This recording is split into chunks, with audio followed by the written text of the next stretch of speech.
Кобальттың да өз дәуірі өтті ағайындар.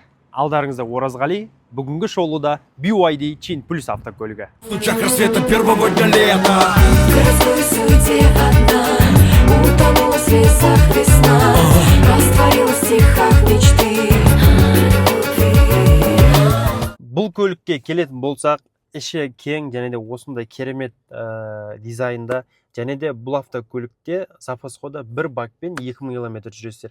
Ол енді идеальный вариантта, ал сіз өзіміздің жағдайда 1000 км плюс жүресіздер.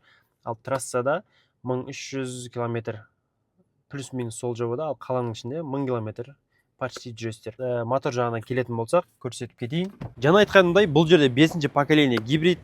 Бұл жерде екі мотор бар, біреуі электромотор, және де біреуі обычный кәдімгі мотор. Бұл мотор екі қызмет атқарады, біреуі зарядтау, ал екіншісі біркелкі скоростта кәдімгі коробка бар ғой, коробка арқылы вариатор сияқты жұмыс жасайды. Енді бұл жерде екі охлаждение система бар, біреуі мотордікі, ал біреуі батарейканыкі. Батарея жаңағыдай күн ыстықта, жаңағыдай жұмыс жасап жатқанда ол қызады, оны да суытатын жүйе керек, оған да шешім бар. Енді достар, бұл көлікте, мысалы Ли сияқты, мысалы Депал автокөліктер сияқты, мотор тек қана зарядтау қызметін атқармайды. Жаңа айтқанымдай, бұл жерде жаңағыдай тізбекті коробкада жұмыс жасайды. Енді достар, алдыңғы бөлігіне келетін болсақ, осындай керемет дизайнда көріп отқандарыңыздай. Бұл жерде қалада көп көретін жарыстарымыз таксидің көліктерін, мына жерде решетка болмайды. Олар электралар. Ал бұл жерде решетка болған соң охлаждение системасының барлығы бар, радиатор бар. Соларды суыту үшін осындай решеткалар дизайнмен құрастырылған. Енді дөңгелегіне келетін болсақ, 16-ші размерде. Мына ұзындығы 4765 мм. Сондықтан бұл автокөлік жұмсақ жүреді. Чем жаңағыдай дөңгелек базасы қысқа көліктерден қарағанда, және де покрышкасын көріп отырсыздар, үлкен салып тастаған, жұмсақтыққа өте қатты жауап береді.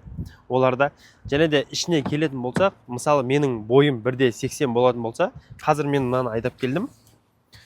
Мына кеңдігін көріп тұрсыздар ма? Не? Нағыз айдайтын машина ғой, жаңағыдай жалпыша. Арқа жағына келетін болсақ, бір USB порт және де Type-C порт бар. Жаңағыдай телефондарыңызды зарядтай бересіздер. Және де арқа жағында да мысалы желдеткіш жүйелері орналасқан. Бұл жерде ең Қытайда серия нарыққа арналған көліктерде бір жаманы, мынау стакан қойғыш, жаңағыдай не дейді мынаны? Қол қоятын жер. Подлокотник дей ма, не дейді? Я говорю, сондай жоқ бұларда. Бұларда келмейді даже. Тек полный комплектациясында, по-моему, бар. Бірақ олар жоқ. Енді жүксалғыш көлеміне келетін болсақ, 450 литр көріп отқандарыңызда кең арқасы. Бұл жерде запаска баллон болмайды. Мына жерге өздеріңіздің керекті құрал жабдықтарыңызды қойып қоясыздар. Мына жерде өзі тұр. Соның барлығын орын-орнында қойсаңыздар болады. Енді бұл көлікте жаңа мотор жағын көрсеткенде байқаған жарсыздар, аккумулятор жоқ. Бұның аккумуляторы мына жерде. Мына жерде тұр. Міне, көрсеңіздер болады. Бір мотоциклдің аккумуляторы жатыр, кішкентай ғана аккумулятор болады. Ол жай ғана ішіндегі кілтті ашып жабу, сол функцияларға ғана жауап береді. Ал негізгі батарейка астыңғы жағында орналасқан. Ол жүріске барлығында сол жауапты.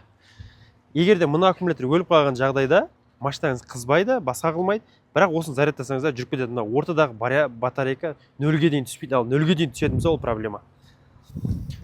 Міне, оң жағына келетін болсақ, дәл осындай кең, осындай керемет дизайнда орналасқан, көрдіңіздер ма? Мен жаңа видеоның басында айтып тұрғандай, Кобальттың орнын басатын уақыт келді деген себебім, бұның бағасы Кобальттен по идее 1 миллион теңге ғана қымбат. Ал қазіргі уақытқа мына вариант идеальный варианттардың бірі деп ойлаймын өзім. Өйткені мен Кобальт айдағанда арқа жағына мысалы симайсың, айдаған ыңғайсыз, іші тар. Бірақ елдер білмеймін, соны қатты жақсы көреді. Енді может менің ойымша көп жүріске арналған болғандықтан шығар. Ал мына көліктерде уже одан кем емес. Сол достар, мына барлық жағын айтып түсіндірдім деп ойлаймын. Ішіндегі мультимедиасын түсіндіріп кетейін, жүріңіздер. Бұл жерде заманауи қондырғылар қондырылған. Мына жерде сіз судың, майдың, жаңағыдай датчиктері көрінбейді. Тек бірден чек жанат болды. Мысалы, су қаншада кетіп бара жатыр, оның ештеңесін көре алмайсыздар. Мынау сол жағында киловатт, мысалы ток қанша жағып жатқанын көрсетеді, ал оң жағында скорость көрсетеді. Және де эко, спорт, комфорт деген сияқты режимдері да бар. Бұл жерде осындай керемет дизайнда мультимедиа. Бұл жерде YouTube бар, Тубисі бар, в общем барлығы бар ғой бұл жерде. Серия нарыққа арналғандарда маған ұнамайтыны, Apple CarPlay болмайды. А бұл жерде Apple CarPlay жоқ. Бұның іші русификацияға мысалы, яғни орысшаға аударылады, және де YouTube бар, басқасы бар, барлығы қондырылады достар. Енді настройкасына келетін болсақ, мына қараңыздар. Әйнектерде жылыту функциясы бар, және де мынау жолда жаңағыдай буксовойтап қалмауы керек, оның функциясының барлығы бар достар. Енді бұл көлікке зарядтау керек па деген сұрақ. Бұл көлікті зарядтау қажет етпейді. Мысалы, мотордың өзі зарядтап алады. Сіз егерде 70%-ға дейін зарядтап жүр деген функциясын басып қойсаңыз, постоянно машина 70%-да ұстап жүреді өзін өзі.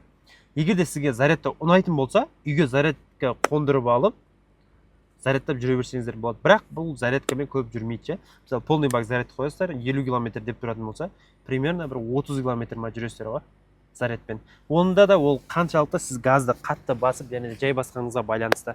Может одан көп, может одан азырақ жүру мүмкін. Енді достар, осы ақпараттар қызық болатын болса, мысалы жекеге өтіп, тағы да подробнее сұрасаңыздар болады достар. Алдарыңызда Оразғали, бүгінгі шолуда BYD Team Plus автокөлігі.